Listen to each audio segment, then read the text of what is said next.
Assalamualaikum pemirsa, selamat siang. Senang sekali saya Fahri Hasan menjumpai Anda dalam program Di Balik Momen. Kenapa Di Balik Momen? Karena pemirsa kadang dalam berbagai peristiwa ada saja kejadian-kejadian yang unik dan menarik, bahkan menggelitik di balik peristiwa yang utama.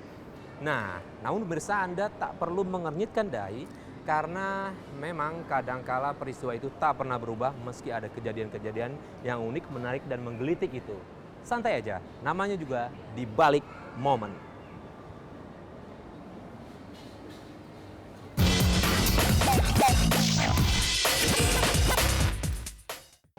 Rolling and action.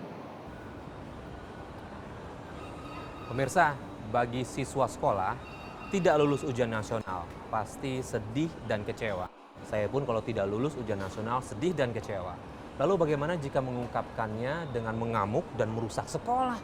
Wah, kalau itu sih namanya cari masalah.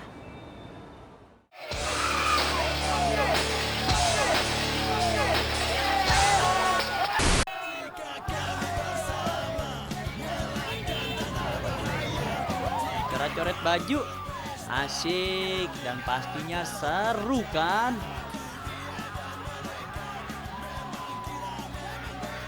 Orang pasti menyangka para siswa ini sedang bergembira karena lulus ujian nasional.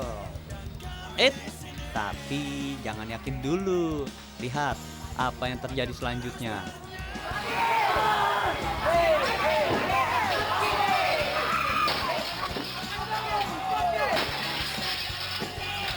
Para siswa sebuah sekolah negeri di Ternate, Maluku Utara, ini justru mengamuk karena tidak lulus ujian nasional.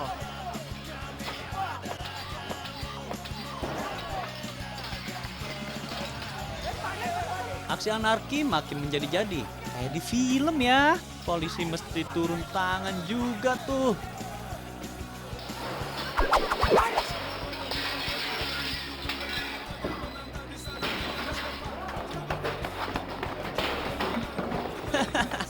Tapi nggak gampang juga mengendalikan remaja yang tengah emosi. Namanya juga darah muda, darahnya para remaja. Itu kata Bang Haji Roma Irama loh. Akhirnya ketangkep juga. Polisi membawa siswa yang dianggap provokator. Kalau udah gini, bisa jadi mereka UN ulangan di kantor polisi. Kasihan kan jadinya UN-nya di kantor polisi.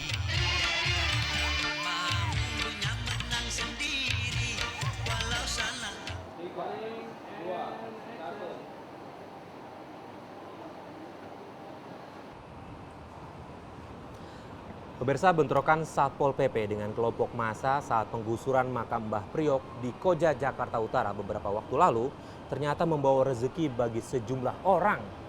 Loh, kok bisa ya? Ya bisa lah. Anda penasaran? Ini dia Di Balik Momennya.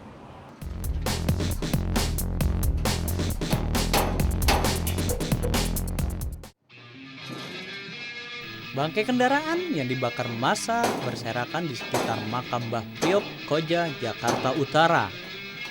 Karena aparat Pemda belum sempat membersihkan lokasi, tangan-tangan jahil pun bergentayangan. Pikirnya lumayan, rezeki nomplok gitu loh. Tidak hanya orang tua, anak-anak pun diajak membantu mempreteli onderdil yang tersisa dari bangku mobil sampai mesinnya. Sadis juga ya.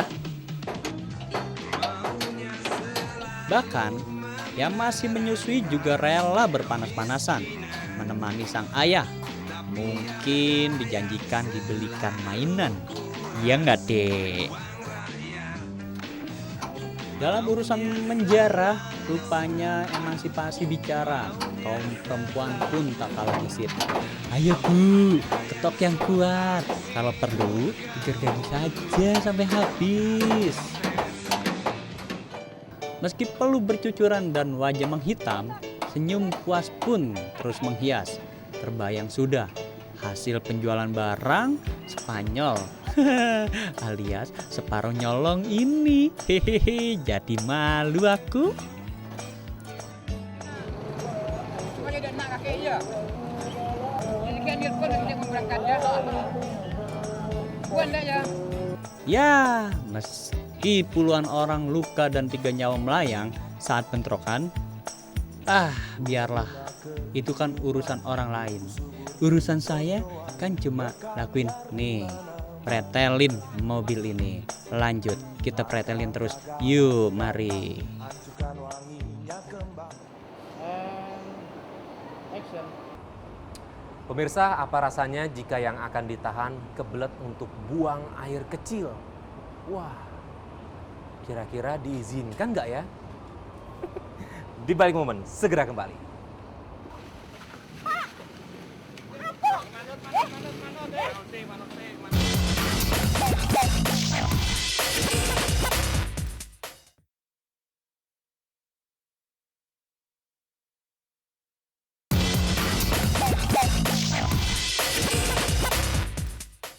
Rolling and action.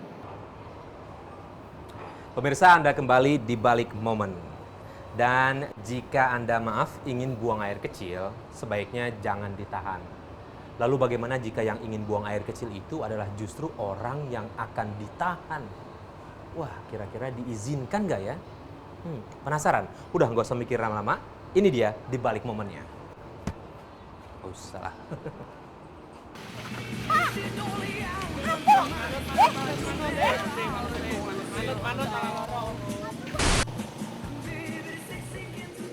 Selasa malam menjadi hari yang naas bagi penghuni lokalisasi pelacuran di Semarang Timur, Jawa Tengah.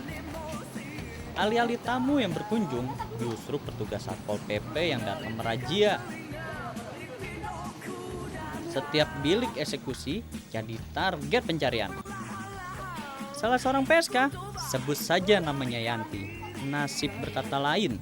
Ia terlanjur tertangkap basah meski belum sempat berbasah-basahan. Yanti terus mencari akal agar tidak ditangkap kali ini. Ia minta izin buang air kecil. Satpol PP izin juga.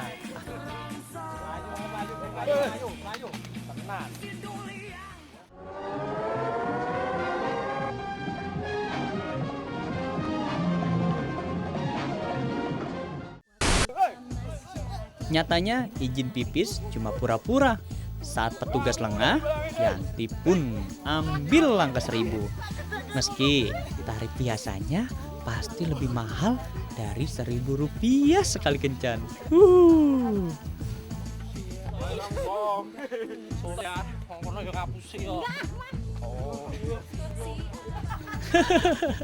Dasar lagi apes, usaha Yanti gagal lagi. Satpol PP kembali menangkapnya. Sekarang Yanti cuma bisa pasrah digelandang ke panti sosial. Ngomong-ngomong, bisa izin pipis lagi nggak ya?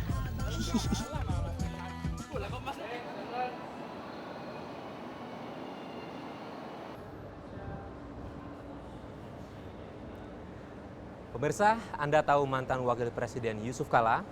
Tentu kita banyak mengenal dia sebagai sosok orang yang ceria. Tapi bukan berarti Pak JK itu tidak bisa emosi loh, karena Pak JK juga manusia sama seperti kita semua.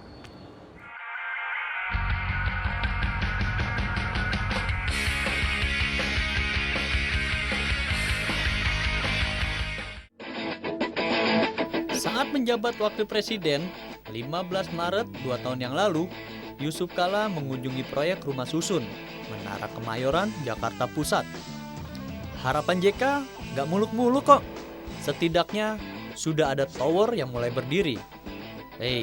Tapi kenyataannya baru ada tiang pancang di lokasi proyek tersebut.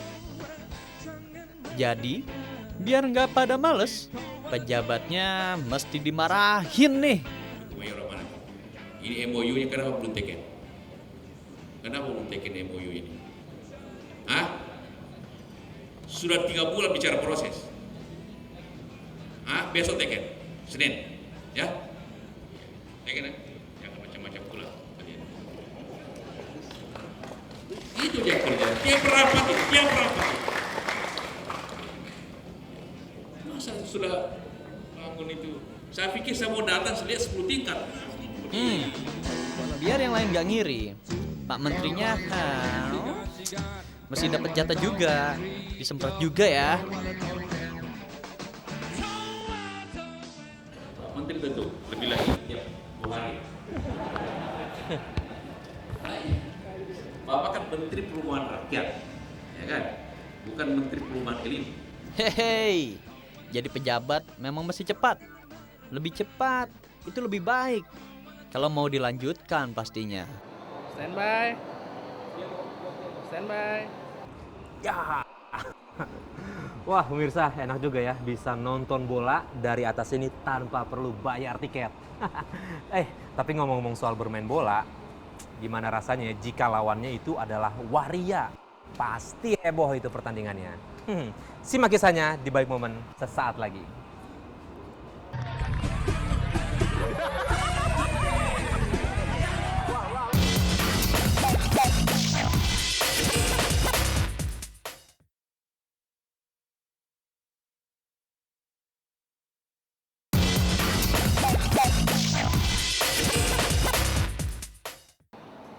Tiga, dua, satu, and action. Wah, skornya kacamata alias 0-0. Udahlah, seru. Saatnya mungkin lihat kayak mereka makan, enak kali ya kita makan ya. Wah, tadi kan saya lihat bola. Memang pemirsa, sepak bola itu di Indonesia tidak hanya menjadi olahraga, tapi juga menjadi hiburan bagi masyarakat Indonesia. Apalagi jika lawannya adalah kesebelasan para waria.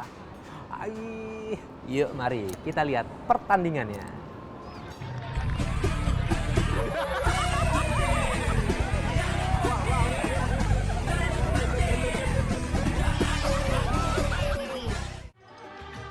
Bosan main sepak bola dengan laki-laki? Sekali-sekali boleh juga lawan waria dong. Seperti yang dilakukan para pemuda di sebuah desa di Kediri, Jawa Timur ini. Tunggu dulu, urusan lari dan menggocek bola, para waria ini nggak kalah gesit dengan pemain profesional. Maklum, mereka kan pengagum pemain top dunia juga.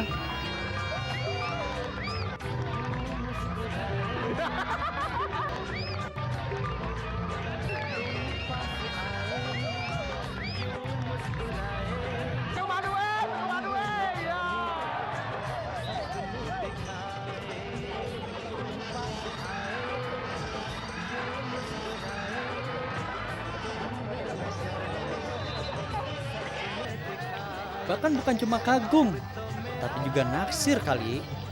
Pemain Eropa kan melekong, puncang bo, kayak Cristiano Ronaldo, Kakak, Lionel Messi, atau Mas David Beckham.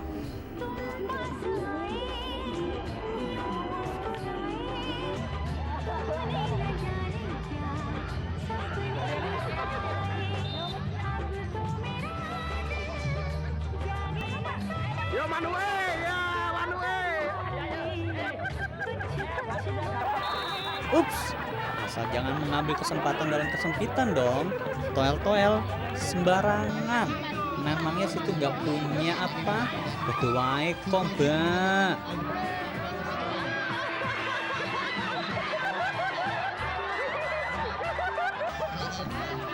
Meski waria, bukan berarti mereka cuma bisa kebobolan. Urusan mencetak gol, mereka juga jagoan. Lihat tuh gayanya.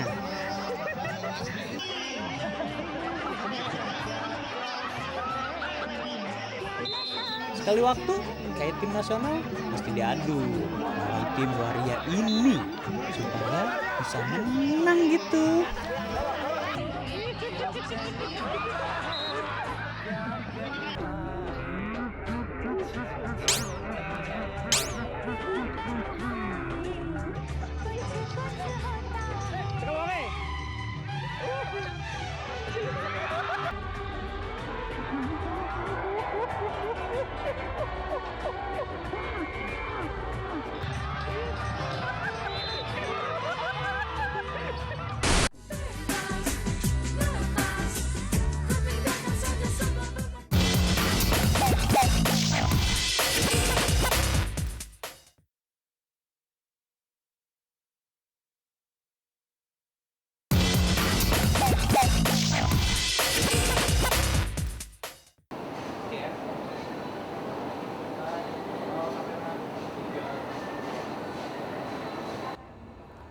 Siapa saja, di mana saja, dan kapan saja.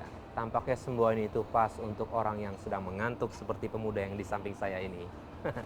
Tapi ngomong-ngomong soal mengantuk pemirsa, dalam sebuah sidang ada mantan bupati yang sedang menghadapi dakwaan 20 tahun penjara masih bisa tertidur di sidang pengadilan. Wah, kira-kira mimpi apa ya beliau? Mimpi bebas mungkin. Ini cerita dari ruang sidang pengadilan tindak pidana korupsi Tipikor tahun 2007 lalu. Yang disidangkan sebagai terdakwa waktu itu adalah Bupati Kutai Kertanegara nonaktif Syaukani Hasan Rais. Berbeda dengan ruang sidang pengadilan lain, ruang sidang Tipikor memang relatif sejuk. Maklum, pakai pendingin udara. Mungkin para koruptor memang mesti diberlakukan istimewa kali ya, supaya nggak kabur gitu loh. Saking sejuknya ruang sidang, terdakwa Syaukani sampai tertidur. Padahal sedang ada keterangan saksi untuk kasus korupsi yang ia hadapi. Kasusnya pun bukan main-main. Syaukani didakwa dengan 4 perkara korupsi. Nilai totalnya lebih dari 120 miliar rupiah. Banyak ya. Ancaman hukumannya lumayan serem. 20 tahun penjara hingga maksimal seumur hidup. Nah lo. Tapi hukuman ya hukuman. Ngantuk ya ngantuk. Nggak ada hubungannya. Maka tidur aja dulu. Hukuman penjara urusan belakangan kan. Pada akhir sidang, Syaukani yang konon dikenal sebagai bupati terkaya di Indonesia divonis 2,5 tahun penjara. Sang mantan bupati mencoba melakukan berbagai upaya hukum agar hukumannya lebih ringan. Namun, upaya terakhir melalui peninjauan kembali di Mahkamah Agung justru menambah masa hukumannya menjadi 6 tahun penjara. Yang pasti tambahan hukumannya bukan karena tidur di pengadilan kan? Bener kan Pak? Lagi pula di penjara kan boleh tidur juga. Yaudah kalau gitu lanjutin tidurnya ya Pak.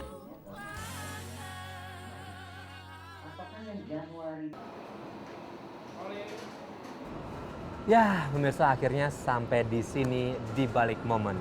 Mudah-mudahan peristiwa yang kami tayangkan tadi bisa menghibur Anda karena memang niat kami adalah untuk menghibur Anda di siang ini.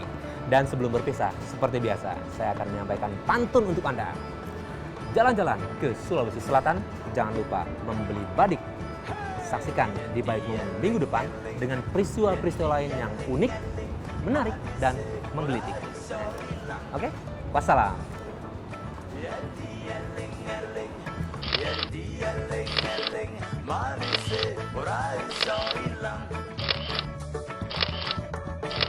Mlaku-mlaku nang Yogyakarta, lali omah lali waktu mrono.